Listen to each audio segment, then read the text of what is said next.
Stereotypes. In a world where millions are fighting for equality, why do stereotypes persist?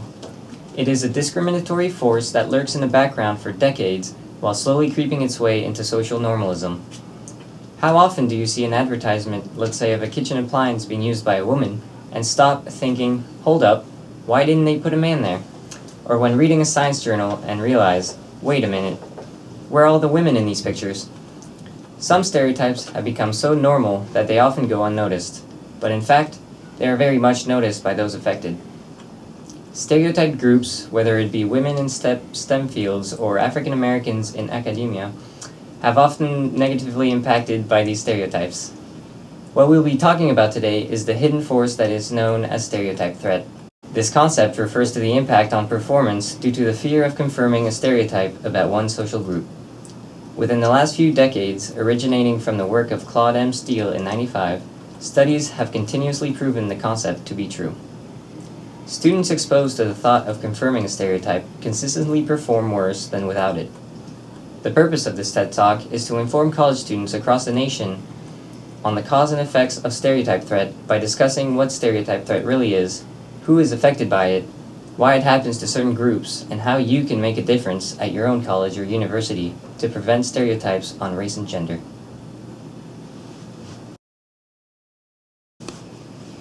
Stereotype threat is defined as the fear of confirming a negative stereotype about one's social identity or identities.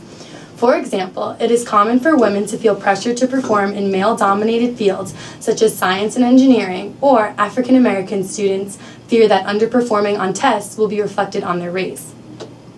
This topic has a strong relation with the course since stereotype threat is one of the most common issues women face in science and technology.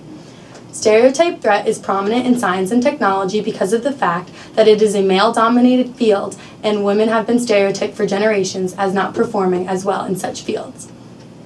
One research study attempted to illustrate stereotype threat through a series of experiments.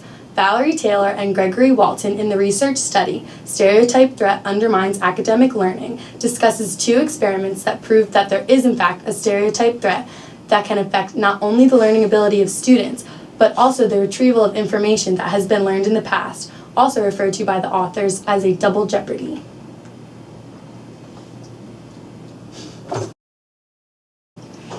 In both of the experiments described in this article, participants were asked to study a set of 24 words to be tested on at a later time. In the first experiment, the participants are divided into two groups, one studying under learning threat conditions, while the other studying under non-threat conditions. This means that students who were in the learning threat group were told that the experiment was to show relevance to negative intellectual stereotypes about African Americans. The other group was told that there were learning differences based on different psychological makeup.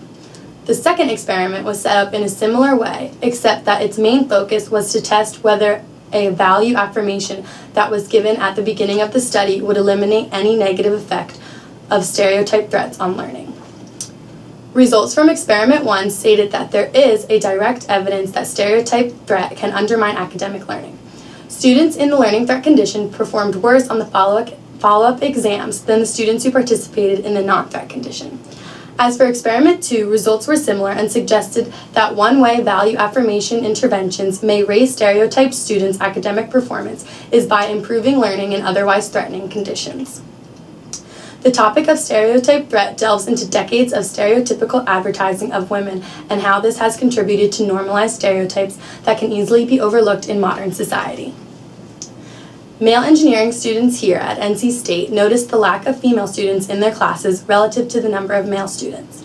Therefore, the target audience of this discussion mainly includes college students who fall into the categories including, but not limiting, minority groups, females, student athletes, or a combination of these.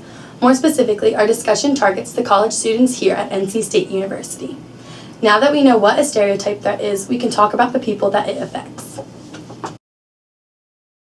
Stereotype threat can affect just about anyone. For this discussion, I will be more specifically talking about how stereotypes affect student athletes, especially so in the classroom, depending on their race. Typically, student athletes are perceived as ignorant, and that they don't really care about their academics because they feel as though they are there to play sports, not for their field of study. In fact, sometimes athletes can choose their major to be an easier one so that they don't have to try as hard in the classroom They can focus on their performance on the field instead. This is obviously more prevalent for athletes in some sports more than others, like football and basketball, that have popular professional leagues. Another stereotype for student athletes is that just by the label of being called one can affect their classroom performance, especially on African American ones who are engaged academically. This was discussed in the article called "Don't Call Me a Student Athlete: The Effect of Identity Priming on Stereotype Threat for Academically Engaged African American College Athletes" by Jeff Stone, C. Keith Harrison, and Javante Motley. In the article, they performed an experiment where a set of 151 student athletes, 75 of which were African Americans and 76 which were white, who were all involved in some varsity sport. To test the effects of labeling the students, they randomly distributed 3 types of test booklet covers. The first asked the person to check a box if they were an athlete, the second if they were a student athlete, and the third had no relation or participation in sports whatsoever. They then completed a 40-item verbal analogy test and filled out a survey given their race. The results found that in the difficult test questions that engaged students that identified themselves as athletes and the scholar athletes that were African Americans performed significantly worse than the white ones. On the easier questions, the African American engaged students that were labeled as scholar athletes performed much worse. The authors concluded that their results of the experiment support the predictions regarding the effect of stereotype threat on the test performance of actively engaged African American college students and those who are labeled as such. This supports the argument that stereotypes do in fact affect student athletes. The experiment shows that the engaged student athletes' performance on the test depends heavily upon their race. Now that we know what stereotype is and who it affects, we can learn about why it occurs as well. Why does stereotype threat occur? By that, I mean why does it affect the people it affects? The diagram I have presented here is the cognitive process model of a stereotype threat. The process starts with a stereotype relevant situation, causing the stereotyped individual to go into one of 3 paths. The overall effect of a stereotype depends on the time exposed to it, as concluded by Duex's article, Becoming American. In this article, they prove that the second-generation immigrants, having experienced more time with the stereotype, are more affected than the first-generation immigrants. The path in which they are affected by the situation is described by Davis in his article, Shades of Threat. In this article, he discusses that different statuses of racial identity are proposed to underline different responses to racial relevant situations. Experimentally, he proved that people who have an inner security and self-confidence of one's race are not affected by most stereotypical threatening situations. This sort of person would be demonstrated by path 3 of the diagram. In the article, Davis only talks about race, but what is discussed can also apply to any self-identifying characteristic. The other attitudes discussed by Davis would follow the first or second path of the diagram before continuing the cognitive process. Once the stereotype threat has set into the individual's thoughts, the next stage will be arousal. The definition of arousal is to evoke or awaken.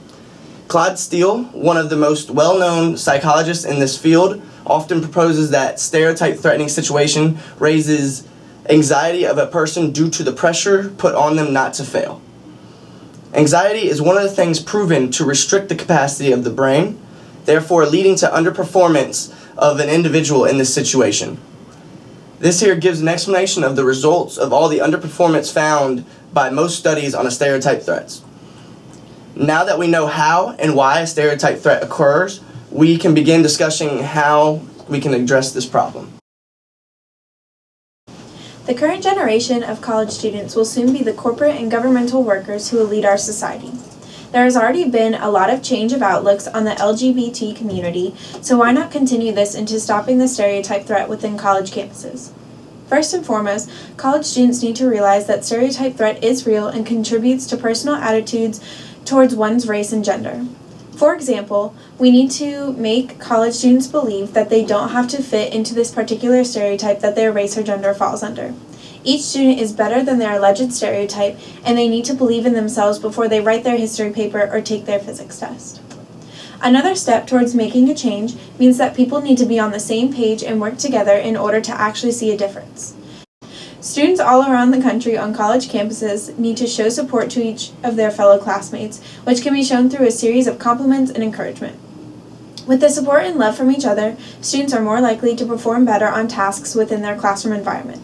Let's take the engineering field at NC State University as an example. The majority of these students are males. Some females in the program have reported to feel not as important or as smart as their male counterparts. To change this, students can be sure to include women in any study group or project and encourage them to work alongside other males in their course of study.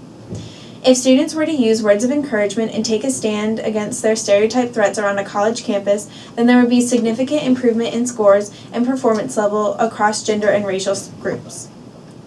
As mentioned before, college students are the next generation of societal workers. But in addition to that, they are also going to be the parents of yet another generation. As we all grow up and begin starting families, we can together make the effort to steer our children away from stereotype threat.